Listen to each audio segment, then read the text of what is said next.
Hi everyone! Street స్టైల్‌లో మిర్చి బజ్జీ తయారు చేసుకునే ప్రాసెస్ ఏంటో చూసేద్దాం ఇప్పుడు.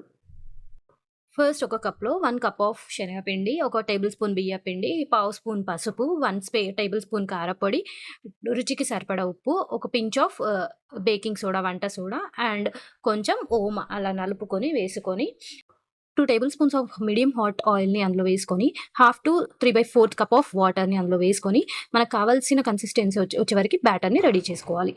ఒక చిన్న బౌల్‌లో ఒక టేబుల్ స్పూన్ ధనియాల పొడి, హాఫ్ టీ స్పూన్ ఉప్పు అండ్ 1 టేబుల్ స్పూన్ ఆఫ్ ఓమ పొడి వేసుకొని, ఈ ఈ విధంగా మిర్చీలని మనం మధ్యలోకి కట్ చేసుకొని, మనం రెడీ పెట్టుకున్న ఆ మిశ్రమాన్ని అందులో పెట్టుకోవాలి.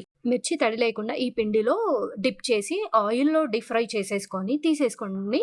ఆ తర్వాత ఆనియన్, పూస అండ్ వేయించిన పల్లీలు అండ్ కొరియండర్ లాస్ట్‌కి లెమన్‌తో గార్నిష్ చేసేసుకుంటే అంతే. ఎంతో రుచిగా ఉండే మిర్చి బజ్జీ రెడీ.